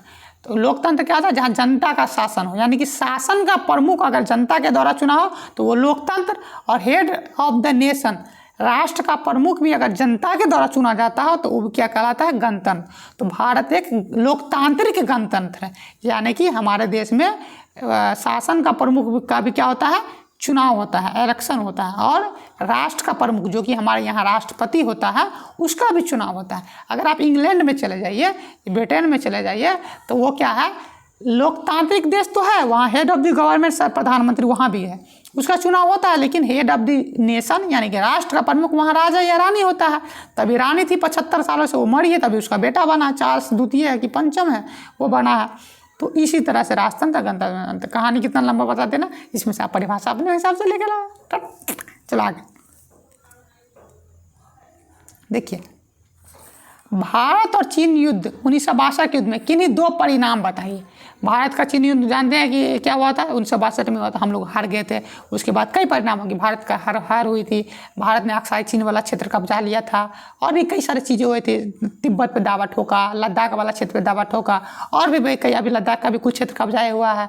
तो ये सारी चीज़ें। तो अभी अगर पढ़ेंगे कि भारत चीन का युद्ध हुआ था, तो युद्ध होता है तो उसका कुछ ना कुछ परिणाम होता है। तो परिणाम क्या है आप देख लेंगे इसको एक बार। क्षेत्रवाद क्या है? तो देखिए, सिंपल सा बात है, किसी क्षेत्र विशेष के लोगों का अपने क्षेत्र के प्रति जो अलग तरह का लगाव या प्रेम हो जाता है, उसे क्या कहते हैं? क्षेत्रवाद होता है। वो उसके अलग अलग कारण है, बहुत डिटेल में मैंने बताया, अभी उतना डिटेल में संभव नहीं भाई, है ना। जैसे कि मान ले चले बिहार है ना, उस समय झारखंड भी बिहार में था। तो झारखंड के किसी खास एरिया के, जैसे मान लेते ये पूरा बिहार झारखंड एक था, तो निचला वाला जो क्षेत्र था, यहाँ एक ही तरह के ट्राइब आदिवासियों की संख्या ज़्यादा थी, पहाड़ी इलाका था, लोगों का रहन सहन कल्चर लगभग एक समान था। फिर बिहार के लोगों का में ट्राइब की संख्या कम थी, लेकिन राजधानी कहाँ थी? पटना थी। पटना से यहाँ पे भी शासन होता था। विकास के मामलों में भी इधर कहीं ज़्यादा विकास, इन लोगों का कहना था कॉन्सेप्ट। एक्चुअली में क्या आप लोग जहाँ पढ़ेंगे तो जानेंगे, ठीक है। यहाँ पे कम हुआ था, ये सब लेकर के बहुत लंबा आंदोलन चला। 2000 ये लोग जो इस क्षेत्र को अलग करके एक अलग राज्य की मांग कर रहे थे, तो यहाँ के लोग क्या कहलाएंगे? क्षेत्रवादी कहलाएंगे। और ये कॉन्सेप्ट क्या कहलाएगा? क्षेत्रवाद कहलाएगा। तो 2000 ईस्वी में क्या हुआ? मजबूरन 2000 ईस्वी में क्या, झारखंड को क्या बिहार से अलग किया गया। सिर्फ झारखंड को ही नहीं, बिहार से, मध्य प्रदेश से छत्तीसगढ़ को अलग किया गया आपको। और वो किसको अलग किया था? हाँ, उत्तर प्रदेश उत्तराखंड को अलग किया गया था 2000 ईस्वी में। तो उसी तरह से जैसे कि अभी वर्तमान में हमारा ये बिहार है, ठीक है, ये मान लो बिहार है, अरे मैप नहीं बना रहे हैं, समझा रहे हैं, ठीक है, बिहार है मान लो, तो बिहार है, बिहार का जो ऊपर वाला जो रीजन है उत्तरी पार्ट, उसको मिथिला रीजन कहा जाता है, उसमें 15-16 जिला आता है। उसके लोग का रहन सहन कल्चर अलग है, खाना पीना बोली भाषा है ना, मैथिली ज़्यादातर बोलता है, हम भी इसी क्षेत्र में से आते हैं, मिथिला से। तो यहाँ के कुछ लोगों का मानना है कि इसको अलग कर दिया जाए, इस क्षेत्र को अलग करके अलग देश नहीं राज्य बना दिया जाए। तो इसके लिए लंबा आंदोलन अभी चल रहा है, आज से नहीं कितने दिनों से चल रहा, तो भविष्य में हो सकता है कि ये अलग हो जाए। तो ये जो कॉन्सेप्ट है कि इस क्षेत्र के प्रति हमारा अलग लगाव है, इसको अलग कर दिया जाए, ये क्या कहलाएगा, क्षेत्रवाद कहलाया जाएगा, रीजनलिज्म कहलाएगा। समझे? चलिए डिटेल एक डिफरेंस समझ में आ गया, मोटा मोटी कॉन्सेप्ट गूगल करो, सिंपल उसको लिख लो आसान भाषा में। चलिए गठबंधन की राजनीति क्या है, गठबंधन की राजनीति का भारतीय लोकतंत्र में क्या महत्व है। तो गठबंधन की राजनीति क्या होता बता दिए कि 273 सीट चाहिए लोकसभा में, तब सरकार कोई बना पाएगा। अब किसी को मान के चलो बीजेपी को 200 आया है ना, तो सरकार बनने कम से कम इतना चाहिए। मान लो आम आदमी पार्टी को आया 73 को सीट आ गया, ठीक है, AAP आम आदमी पार्टी को आ गया, तो ये दोनों मिल करके क्या कर लेगा, सरकार बना लेगा। तो 273 हो गया, मान के चलो इसको भी 273, इसको मान लेते 50 को आया, 23 को किसी और पार्टी को लो, JDU का आ गया, ठीक है, 23 को JDU का आ गया, तो ये सब मिल जाएगा तीनों, इसको इसका 50 उसका 23, तब क्या मिल जाएगा 273 या ज़्यादा भी हो सकता है। तो ये सब मिल करके क्या करेंगे, सरकार का गठन करेंगे, तो ये क्या हो जाएगा, गठबंधन सरकार होगा। तो इसका प्रभाव होता है, गठबंधन की जो सरकार होती है ना कमज़ोर होती है, क्योंकि अगर मान के चलिए बीजेपी आम आदमी या JDU मिल करके बना, तो JDU का भी बात रखना होगा, आम आदमी का बात भी रखना होगा, बीजेपी का अपना रखना होगा, सबका आइडियोलॉजी सेम नहीं है, सब मुद्दे पर सब सहमत नहीं होंगे, तो कंप्रोमाइज़ करके चलना होता है। अगर कोई अपना समर्थन खींच लिया तो सरकार गिर जाएगी। इतना ऐसा कई बार हुआ है, मैं पहले भी वीडियो में बता चुका हूँ। तो ठीक है, तो विशेषता आ गया गठबंधन। अच्छा, भारतीय संविधान की किन्हीं 2 विशेषताओं का वर्णन कीजिए। बहुत सारा विशेषता है, दुनिया का सबसे बड़ा लिखित संविधान है। इसके अलावा क्या है, भारत का संविधान क्या है, नहीं ज़्यादा कठोर है और नहीं ज़्यादा लचीला है, तो कठोरता और लचीलेपन के बीच का संविधान। और भी कई तरह की विशेषता है, राज्यों और केंद्र के बीच मतलब ठीक ठाक संतुलन बना करके, तो बहुत सारी विशेषता है, तो इसको लिख लिया। पंचायती राज के 2 उद्देश्य लिखिए, बहुत सारा उद्देश्य। एक उद्देश्य तो क्या है, लोकल व्यक्ति का अपने पे खुद से शासन करना, डिवीजन ऑफ पावर करना, मतलब सत्ता, डिसेंट्रलाइजेशन ऑफ पावर, सत्ता का विकेंद्रीकरण करना, ये भी उद्देश्य है। बहुत सारा उद्देश्य है, इसको देख लीजिए, मैं शॉर्टकट में चलता हूँ, है ना। क्वेश्चन एक बार पढ़ के, 73वें संविधान संशोधन का क्या महत्व है। देखिए क्या महत्व है, क्या हुआ था 73वें संविधान संशोधन के तहत, पंचायती राज संस्था का गठन किया गया था। पंचायती राज संस्था का क्या प्रभाव पड़ा आप जानते हैं, लोकल नेता उभर क्या है, बहुत सारे जो मुखिया सरपंच वो सब का आवाज़ मिला, मंच मिला, है ना, महिलाओं सबको मंच मिला। आज राजनीति में, राष्ट्रीय राजनीति में बहुत अच्छा रोल निभा रहे हैं वो लोग भी। तो ये सारी चीज़ बहुत प्रभाव है। तो इसको देखिए, भारतीय संघ व्यवस्था के 2 लक्षण बताइए, तो इसको लिखिए, है ना। क्या है आगे, सर्वोच्च न्यायालय को संविधान का संरक्षक क्यों माना जाता है, क्योंकि संविधान का अंतिम व्याख्या कौन करेगा, वही करेगा।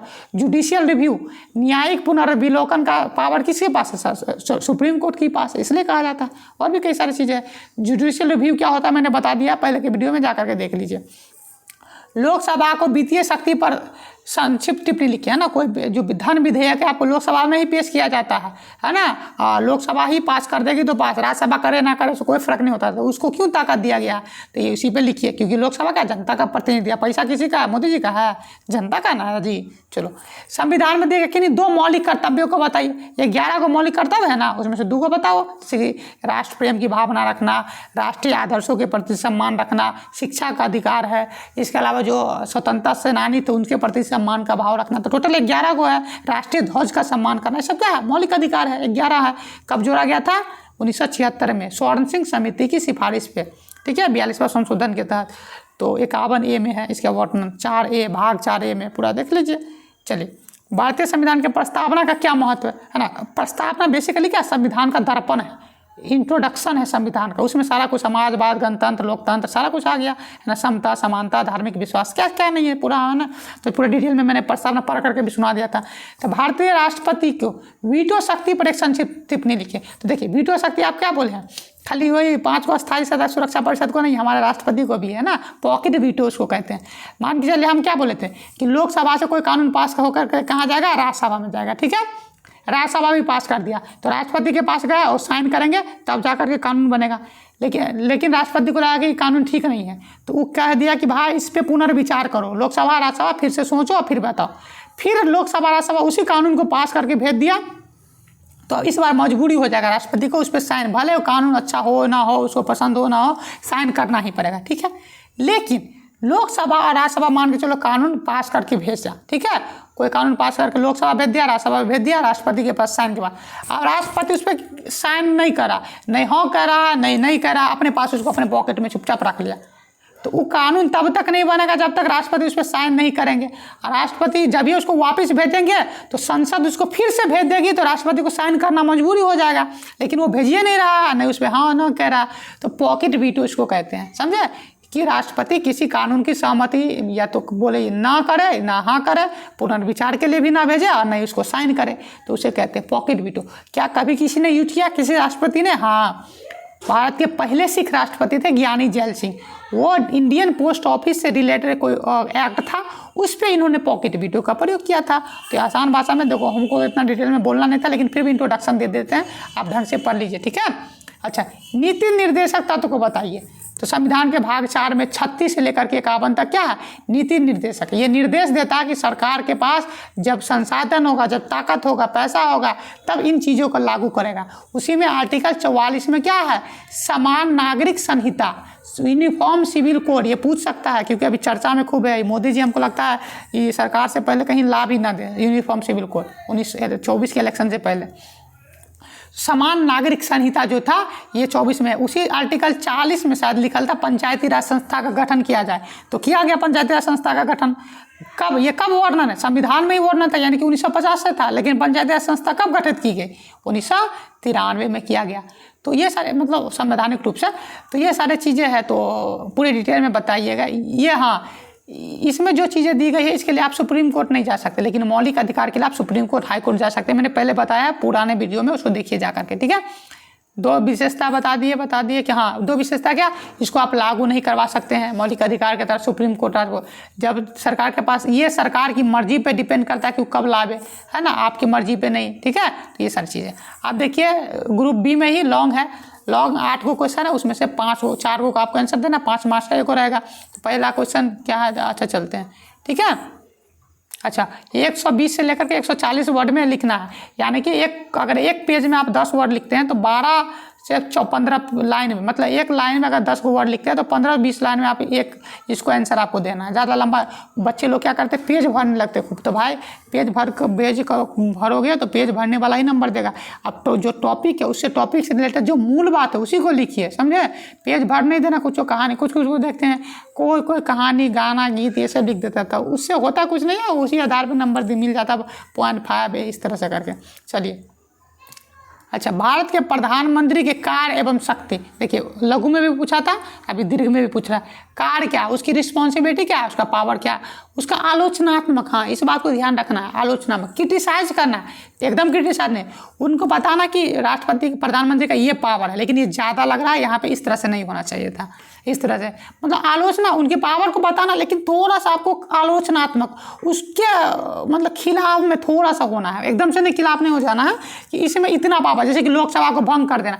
जैसे कि मान के चलिए मोदी जी जीत करके आए, प्रधानमंत्री बन करके आए, उनको 303 सांसद मतलब अभी सपोर्ट है, 273 सांसद से ज़्यादा का सपोर्ट है। अब दूसरा सरकार चला गया, अब उसको मन हो गया क्या कि नहीं, आप लोकसभा को भंग कर देते हैं, ठीक है, दूर मज़ा नहीं आ रहा।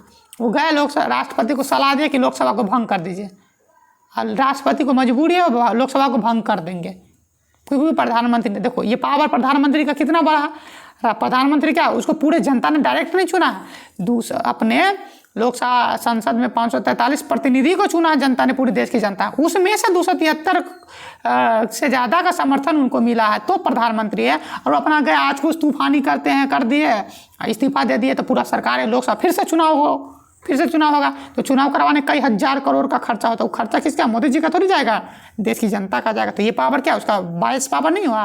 तो इन सब चीज़ों का थोड़ा सा आलोचना करना। तो और भी कई ऐसे टॉपिक है, मैंने लंबा वीडियो ऑलरेडी कितना 1 घंटा से ऊपर 58 हो गया, अभी 1 घंटा प्लस चल जाएगा। चलिए, अच्छा, दिए गए मौलिक अधिकारों का वर्णन करें। तो देखिए हम मौलिक अधिकार पूरा डिटेल में बताएं, अगर आप वीडियो को देख लेंगे ना तो उसमें पूरा मिल जाएगा। संविधान के भाग 3 में अनुच्छेद 12 से लेकर के 35 तक मौलिक अधिकारों का वर्णन है। 6 प्रकार के मौलिक अधिकार है ना, 6 को लिख दीजिए। एक क्या, समानता का अधिकार 14 से 18, स्वतंत्रता का अधिकार 19 से 22, शोषण के विरुद्ध अधिकार 23 से 24 है ना, धार्मिक स्वतंत्रता का अधिकार 25 से 28, शिक्षा और संस्कृति संबंधी अधिकार 29-30, संवैधानिक उपचारों का अधिकार 32 से 35। तो ये सब पूरा 6 मौलिक अधिकार, इसको डिटेल थोड़ा थोड़ा बता दीजिए। संवैधानिक उपचार को आत्मा कहा है अम्बेडकर जी ने, कैसे क्या, ये सब डिटेल में बता दीजिए, हो गया काम खत्म। सर्वोच्च न्यायालय के संगठन यानी कि उसका स्ट्रक्चर कैसा और पावर, क्षेत्राधिकार का वर्णन करें। सर्वोच्च न्यायालय देश का सर्वोच्च संस्थान है, न्याय का सबसे बड़ा हाउस है, वो अंतिम निर्णय वही लेगा, सिर्फ राष्ट्रपति क्षमादान बता सकती है। कैसे क्या है, हाई कोर्ट का क्या पावर है, उससे कैसे हाई कोर्ट के मामले को अपने पास बुला सकती है, हाई कोर्ट के जजों का ट्रांसफ़र पोस्टिंग कर सकती है, और भी कई सारे पावर है। जुडिशरी के मतलब लेजिस्लेचर के मामले में भी कई में इंटरफेरेंस कर सकती है। न्यायिक पुनर्विलोकन का उनको पावर है, संविधान की व्याख्या का पावर है। तो इन सब चीज़ों को पॉइंट बना करके आप क्या कर देंगे, डिस्कस कर देंगे तो आ जाएगा। तो इसको आप अपने बुक से, किताब से या गूगल सर्च से आप निकाल करके कर लीजिए। भारत पाकिस्तान संबंधों पर क्या करिए, संक्षिप्त टिप्पणी करें, है ना। तो भारत पाकिस्तान का संबंध कितना अच्छा जानवे करते हैं, एकदम खूब हम लोग गले मिलते हैं ना, मतलब गले में कितना बुरा है ना, 3 युद्ध लड़ चुके हैं, अभी भी तनाव का स्थिति है। जम्मू कश्मीर वाला इशू थोड़ा सा उसमें डिस्कस कर दीजिएगा, है ना। बांग्लादेश को आज़ाद कराया तो उसको थोड़ा सा डिस्कस कर दीजिएगा, उसके वजह से भी रिश्ता खराब, और भी कई सारा फैक्टर है, तो इन सबको लिख दीजिए, सिंपल है ना। आगे यहाँ पे चलिए 35, संयुक्त राष्ट्र संघ की भूमिका पर एक निबंध लिखिए, यानी कि उसके बारे में बताइए, उनका भूमिका क्या, क्या रोल क्या है संयुक्त राष्ट्र संघ का। रोल तो अंतर्राष्ट्रीय शांति कर स्थापित करना उद्देश्य है, देश को आगे बढ़ा के, लेकिन वो कर पा रहा है। अभी देखो रूस यूक्रेन युद्ध हो रहा था, रोक पाया, नहीं रोक पाया। इजराइल फिलिस्तीन युद्ध हो रहा था, रोक पाया, नहीं रोक पाया, है ना। तो क्या है, कैसे, कहाँ कमियां हैं, उन सब चीज़ों को इसमें इंक्लूड। पहले तो संयुक्त राष्ट्र का स्ट्रक्चर शुरू में बता दीजिए कि ये है, इसके बाद इसका काम उद्देश्य ये है, काम ये है, क्या कर पा रही है सो लिख दीजिए, क्या नहीं कर पाए, कहाँ पे फेल हो गया वो लिख दीजिए। फिर उसके बाद अपना नीचे में कंक्लूजन लिख दीजिए कि भाई यहाँ पे ये फेल कर गया, यहाँ पे इसको सुधार की आवश्यकता है, ठीक है। समकालीन विश्व में गुट निरपेक्ष आंदोलन की प्रासंगिकता का बताइए कि क्या रिलेवेंस है, गुट निरपेक्ष आंदोलन क्यों बना था। अब आप लोग जानते हैं कि द्वितीय विश्व युद्ध के बाद 1945 में द्वितीय विश्व युद्ध के बाद दुनिया 2 गुटों में बट करके क्या होने लगी, शीत युद्ध प्रारंभ हो गया। एक अमेरिका के नेतृत्व वाला पूंजीवादी ग्रुप जो नाटो आगे बनाता है वो, फिर इधर आपको सोवियत संघ के नेतृत्व में कौन एक था, एक साम्यवादी गुट। ये दोनों गुट था, ये दोनों गुट में नहीं जाने के लिए ही क्या बना था, गुट निरपेक्ष आंदोलन बना था, संगठन बना था। तो वो, लेकिन आप लोग जानते हैं कि 1991 में क्या था, जो 2 ध्रुवीय दुनिया था, जो शीत युद्ध था वो समाप्त हो गया। क्यों, क्योंकि सोवियत संघ का विघटन हो गया, वो 15 देशों में टूट गया। अब दुनिया में एक ही धुरी रह गया, एक ही पावर रह गया, एक ही पोल रह गया, कौन, अमेरिका। तो जब 2 गुट बचा ही नहीं, तो इस गुट निरपेक्ष आंदोलन का क्या प्रासंगिकता, क्या अभी भी इसको रहना चाहिए, अभी भी। अभी मैं बताया ना 2024 का सम्मेलन कहाँ होगा, आपको युगांडा के कंपाला में होगा। तो क्या अभी भी गुट निरपेक्ष आंदोलन रिलेवेंस है, उसका क्या उपयोगिता है, तो इसको बता, एकदम उपयोगिता है, एकदम रहना चाहिए। कैसे कि देखो अब इजराइल फिलिस्तीन वाला इशू है, उस पर अमेरिका चाह रहा है कि हम इजराइल के पक्ष में या इजराइल के अति में खुल करके आ जाए, है ना। जो अरब कंट्री है इंक्लूड रसिया भी थोड़ा सा उसमें चाह रहा है कि हम फिलिस्तीन वाला इशू है उसके पक्ष में आकर के खुल करके बोल ले, है ना। लेकिन हमको किसी के पक्ष में बोलने से नुकसान होगा ना। इधर इजराइल फिलिस्तीन वाला, इजराइल और क्या है, सॉरी रूस और यूक्रेन में क्या है, पूरा western world, America, France, Germany, Japan, ये सब चाहता था क्या, ऑस्ट्रेलिया, सब कि हम खुल करके रूस का बुराई करें और यूक्रेन का सपोर्ट करें। और रूस हमारा पुराना मित्र, हमारा मतलब मेरा अपना नहीं, हमारे देश का, ठीक है। तो वो चाहता था कि हम उसके समर्थन में बोले, लेकिन हम लोग क्या पोजीशन रखें, न्यूट्रल। रूस के साथ अपना जो व्यवहार था उसका भी रखे, अपना न्यूट्रल पोजीशन रखे, भाई तुम जो सही है सही, ठीक ठाक है। हमने यूक्रेन को मदद भी किया, किस चीज़ से, ह्यूमैनिटेरियन, इन्हें कि हथियार गोला बारूद दे दिया, है ना। जो भी नागरिकों के लिए ज़रूरी था, मेडिसिन, दवाई, खाने वाली चीज़ें, टेंट फेंट, ये सब दिया। फिलिस्तीन को भी दे रहे हैं। इधर क्या रूस से हम लोग व्यापार भी करें, संतुलन बना करके चल रहे हैं ताकि किसी की नज़र में ना आवे, ताकि हमारा नुकसान ना हो। तो एकदम प्रासंगिक है। तो इन सब चीज़ों को आप चर्चा कर लीजिएगा तो आराम से लिख सकते हैं। चलिए, भारतीय राष्ट्रपति के आपातकालीन शक्तियों पर एक निबंध लिखे, तो आप लिख सकते हैं ना निबंध। क्या भारतीय संविधान के भाग 18 में क्या बोलते हैं, अनुच्छेद 352 से 60 तक राष्ट्रपति को आपातकालीन शक्तियाँ दिया गया है। 352 के तहत कौन है, राष्ट्रीय आपातकाल जो पूरे देश में लगाया जा सकता है, क्यों लगाया जाएगा, कैसे लगाया जाएगा, ये सब बता दीजिए। 356 के तहत क्या, राष्ट्रपति शासन किसी राज्य में लगाया जाता है, क्यों लगाया जाता है, कैसे लगाया जाता है, क्या होता है लगाने के बाद वो। वित्तीय आपातकाल 360 जो अभी तक एक बार भी नहीं लगा है, क्यों कैसे लगेगा, ये सब बता दीजिए, हो गया बात खत्म। Powerful, simple. अगला क्वेश्चन देख लीजिए, 18 नंबर क्वेश्चन क्या है कि भारतीय राजनीति में जाति की भूमिका पर अति कीजिए, लिखिए। एक निबंध लिखिए, उसका विवेचना करिए, उसको बारे में बताइए। ये देखो इस सब में कन्फ्यूजन है कि विवेचना करें या उसके बारे में वर्णन कीजिए या एक निबंध लिखे, सब एक चीज़ हो गया, मान थोड़ा मोड़ा अंतर के साथ। तो जाति की क्या भूमिका है, एकदम बहुत बड़ी भूमिका है। भारत में जाति की ही तो पॉलिटिक्स होती है, बिहार में तो खूब होती है। अभी देखो बिहार पहला राज्य बन गया जो जाति जनगणना करवाया, इतना इस जाति का लोग इतना है, इतना परसेंटेज है। तो देखिए जाति की राजनीति अगर सकारात्मक हो कि जो जाति पिछड़ा है उसको समाज में, सत्ता में आगे लाया जाए, समर्थन किया जाए, सपोर्ट किया जाए, आगे बढ़ाया जाए, तो ये ठीक है। लेकिन जाति के नाम पर आपस में लड़वाने का जो पॉलिटिक्स होता है ना, वो गड़बड़ है। तो आप पूरा बता सकते हैं इसके बारे में। इसको अगर लिख देते हैं ना आप, जो जाति जनगणना करी है बिहार सरकार ने अभी 500-700 करोड़ रुपया खर्च करके, इसके बारे में थोड़ा सा इंक्लूड कर दीजिएगा, थोड़ा सा आलोचना, थोड़ा सा पक्ष में, खाली खराब है बात नहीं, अच्छा भी, तो ये अच्छा निबंध आपका बन जाएगा, अच्छा आंसर बन जाएगा। तो ये था टोटल भाई 138 क्वेश्चन। तो 100 ऑब्जेक्टिव और आपको 38 को सब्जेक्टिव। लघु क्या था, 15 को 30 था, उसमें से 15 जवाब देना है। दीर्घ 8 था, उसमें से 4 जवाब देना है। तो ये जो क्या था, मोटा मोटी मैंने पॉलिटिकल साइंस के जो भी मॉडल पेपर तब बिहार बोर्ड ने जारी किया था उसका डिटेल से मैंने क्या कर दिया, डिस्कस कर दिया। आप इसको ढंग से पढ़िए, समझिए, है ना। 2-3 बार आप जा करके क्या कीजिए, इसको देखिए, सुनिए, है ना, 2-3 बार सुन लीजिए, फिर उसी टॉपिक सबको जा करके घर पे पढ़िए और OMR शीट पे जा करके प्रैक्टिस करो। और भी क्या हमसे क्या एक्सपेक्टेशन करते हैं, क्या कुछ और क्या मदद चाहिए, तो आप कमेंट बॉक्स में कहिए, फिर होगा। अगर मेरे पास समय मिलेगा और मौका मिलेगा तो मैं अपडेट, हाँ, अब मैं आज रात में ही या कल मैं हिस्ट्री का जो मॉडल पेपर बिहार बोर्ड ने जारी किया है उसको अपलोड कर दूंगा। फिर होगा तो देख रहे हैं, प्लान बना रहे हैं, इकोनॉमिक्स, हिंदी, ये सारी चीज़ों का भी लगभग मॉडल पेपर में जारी कर दूंगा। तो आराम से सबको देखिए। इसको देखने मॉडल पेपर का उद्देश्य में बताया जाता है कि बोर्ड आपको क्वेश्चन का नेचर और पैटर्न बताना चाह रही है कि भाई ये जरूरी नहीं कि सेम क्वेश्चन रिपीट होगा, लेकिन मैंने जितना टॉपिक डिस्कस किया तो वो सब आ जाएगा, है ना। तो देखिए और भी बहुत सारा टॉपिक छूट गया इस मॉडल पेपर में, कई सारे टॉपिक को, क्योंकि 100 क्वेश्चन में सब अलग अलग तो है नहीं, कई सेम रिपीटेड है, तो सब टॉपिक को तो लिया नहीं है। तो उस टॉपिक को एक बार देख लीजिए, जा करके समझिए। जो बिहार बोर्ड में पूछा गया जितना भी क्वेश्चन है, ऑब्जेक्टिव, सब्जेक्टिव, उस पूरे को दिमाग में रख करके जाइए। वो टोटल आप करके जाते हैं तो कोई आपको 80% से ज़्यादा मार्क्स लाने से रोक नहीं सकता, ठीक है, अगर उतना आप करके जाते हैं।